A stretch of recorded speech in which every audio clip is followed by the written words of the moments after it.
बताइए क्या बोल आपने जो ऑर्डर पास किया था उस दिन मैं माफी चाहता हूँ, मेरा क्या है साहब, टाइम थोड़ा लेट हो गया था तो मुझे बाद में पता लगा, इसलिए मैं नहीं आ पाया। तो निवेदन ये सब जो ऑर्डर है वो माननीय न्यायालय का आदेश है 17/2/20, उसके पैराग्राफ नंबर 8 में लास्ट की जो 3 लाइन थी, उन 3 लाइन के अकॉर्डिंग मैंने ये प्रार्थना पत्र आपके श्रीमान के सामने रिक्वेस्ट की थी। 17/2/20 का क्या आदेश? 17/2/20 का जो आदेश है था उसका पैराग्राफ नंबर 8 पढ़ के निवेदन करता हूँ। पेज वाले 17/2/20 का आदेश भाई किया कि आपने ये रिव्यू पिटीशन जब लगाते हैं इसके ओरिजिनल रिकॉर्ड के साथ क्यों नहीं लगाते? आप क्यों नहीं करते? आप कब तक हैं यहाँ पर? मैं तो सब आए इसी के लिए। नहीं, इसको परसों रखता हूँ, कल छुट्टी है, इसमें रिकॉर्ड नहीं है नीचे का। सर मैं सिर्फ एक लाइन का काम है, और बताइए, एक लाइन बताइए। एक लाइन से ज्यादा ही नहीं। If in the criminal case he got success, he can file application before the court consent to modify the order for stopping the payment of the maintenance. ठीक है, तो have you succeeded in the criminal case? तो ये case क्या सब, मैंने वो application लगाई 16 तारीख को, 23 तारीख को माननीय प्रधान न्यायाधीश महोदय ने जो खारिज की, उसमें ये एक्सेप्ट किया है एप्लीकेशन में, ऑर्डर में, कि आपके द्वारा लगाई गई एप्लीकेशन में 498 के अंतर्गत जो आपने सफलता प्राप्त की, मैं उसको पढ़ के ही निवेदन करता।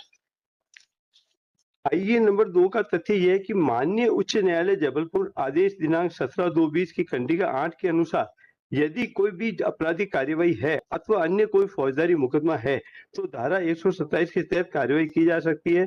आवेदक क्रमांक 1 द्वारा 498 की कार्यवाही अनावेदक के विरुद्ध झूठी की गई, जिसमें आवेदक व उसके परिवार वालों को दोष मुक्त किया जा चुका है। ये मैंने निवेदन किया और ये कोर्ट ने मान लिया। आगे निवेदन ये रहा कि 17/2/20 का अवलोकन किया, जिसकी खंडिका 8 में ये उल्लेख है, और आगे लिखा है, यदि आपराधिक मामले में पति सफल होता है तो वह संबंधित न्यायालय के समक्ष भरण पोषण के भुगतान को रोकने के लिए आदेश रूपांतरण हेतु आवेदन प्रस्तुत कर सकता है। आप कब सक्सेसफुल हुए थे?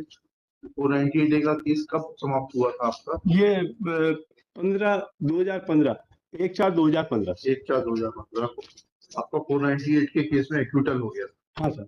ठीक है, हाँ सर। ठीक। और ये भरण पोषण केस कब लगाया गया था? ये भरण पोषण 2005 में लगा था और 2013 में इसको राशि बांध दी गई, और 2014 में जब अपीलेंट कोर्ट ने इसको फाइनल किया तब तक ये 498 फाइनल नहीं हुआ था। अच्छा, ठीक है। तो उसके बाद लीगल प्रोविजन कहाँ पढ़ रहे हैं ये प्रावधान कि अगर क्रिमिनल केस में जीत जाता है तो 498 को भरण पोषण रोकने के लिए आवेदन लगा सकता है? कहाँ पढ़ रहे हैं ये सब सुप्रीम कोर्ट की रूलिंग है। बताइए ना, आप बताइए ना। मैं निवेदन करता हूँ। आइए,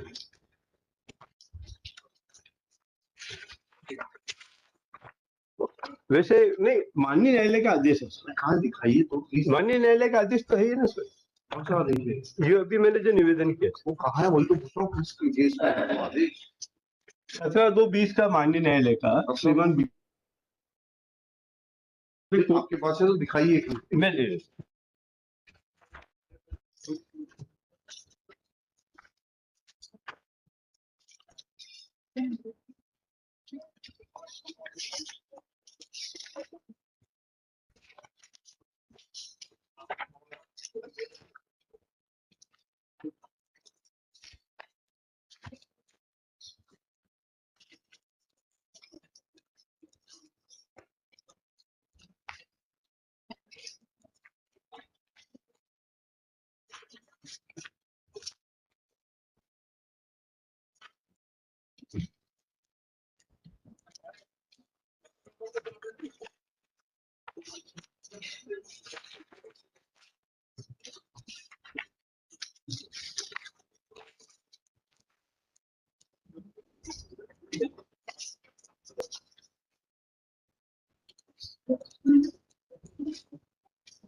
दो 2020 का आदेश है, इसको आउट ऑफ कॉन्टेक्स्ट में पढ़िए कुछ लिखा।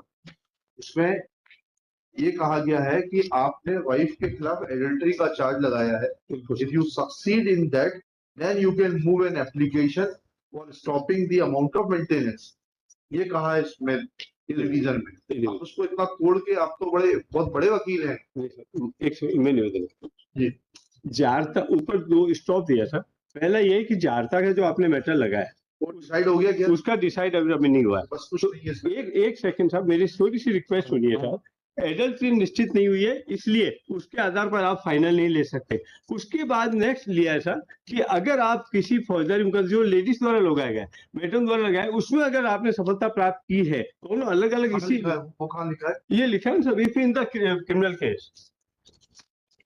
यही तो इसमें लिखा है. If in the criminal case, किस पूरी कॉन्टेक्स्ट में पढ़ा जाता है वाक्य को. हाँ, नीचे करके नहीं पढ़ते हैं. नहीं सर, मेरे से पढ़ लीजिए. पढ़ लीजिए. Having heard the contentions of both parties हाँ. and on perusal of the record, हाँ. in view of this court, the contention of the respondent husband Ashok Chand with regard to disentitlement of the maintenance amount on account of pendency of the criminal case in which question of adultery has to be decided. क्योंकि ये तो 2020 का matter decide हुआ है ये high court से. 2015 में आप ऑलरेडी एक्विटल हो चुका था 498A में. Decided against the applicant wife is no ground to deny the benefit of maintenance as the respondent has failed to prove this fact before the trial court. Full stop. Mere pendency of another criminal case can't be a ground to deny the wife to get maintenance. Full stop. If in the criminal case, which criminal case? जो आपने file किया है जारता के संबंध में, adultery के संबंध. पूरी बात सुनिए. He got success. He can file application before the court concerned to modify the order for stopping the payment of the maintenance. Sir इसमें ये लिखा अनदर क्रिमिनल केस. सर माफी चाहता हूँ, मेरे pendency of the another criminal case, उसका हवाला नहीं है सर. ऊपर वाले नीचे अलग से दिया सर. इतना मेरे pendency of another criminal case, जो मैंने, अगर आपका कोई क्रिमिनल केस पेंडिंग था और उसमें आपने जीत लिया है, उसके आधार पर आप हम उसको डिसाइड कर देते हैं. लिखिएगा. Shri Ashok Chand Kothari, learned counsel for the applicant in person, counsel applicant in person. और ये बात लोअर कोर्ट भी मान रहा है साहब, ट्रायल कोर्ट मान रहा है. Seeking review of order dated 13 July 2022 passed in writ petition number 7460/2021. Full stop. Reading from the order dated निकालिएगा फरवरी 2020 का है. इसमें डेट क्लियर नहीं है. इधर देखना सिग्नेचर के नीचे डेट है.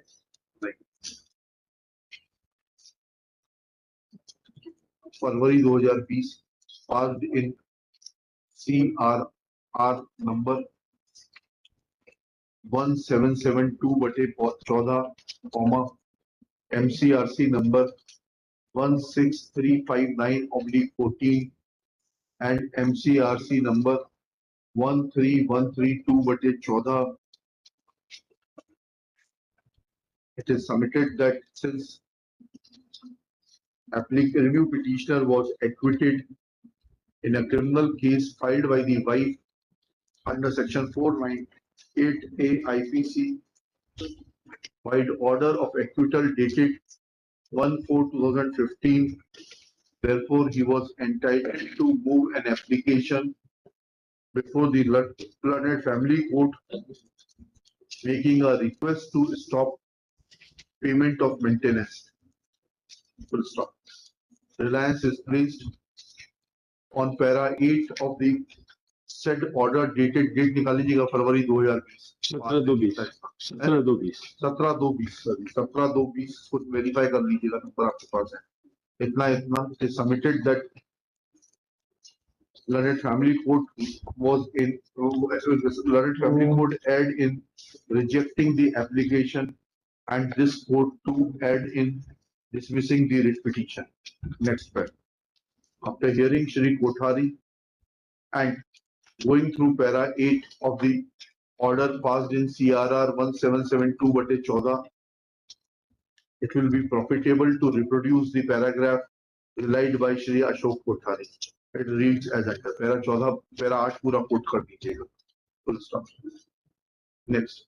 Thus, to my understanding, it is evident that present applicant who was respondent before the coordinate bench, husband Ashok Chand, was granted liberty to move an application in case he succeeds in the matter of criminal case filed by him alleging adultery against his wife. Full stop.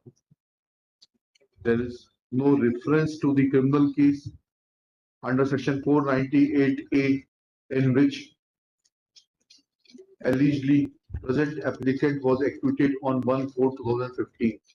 Full stop. Thus, I have no manner of doubt that since liberty was granted, that in case husband is able to succeed in proving aspect of adultery against his wife, then he is not liable to pay maintenance, and therefore that liberty is to be read in that terms, in those terms only, and not in wider terms as Shri Ashok Chand Kothari desires this court to read. Full stop. There is no error apparent on face of the record calling for review application fails. Sir ये तो मेरा निवेदन था साहब कि another criminal case था साहब, मैं माफी चाहता हूँ। ठीक है, चलिए। और ये सुप्रीम कोर्ट की रूलिंग भी है साहब। हाँ, सुप्रीम कोर्ट ले जाइएगा इसको प्लीज। चलिए। नंबर 34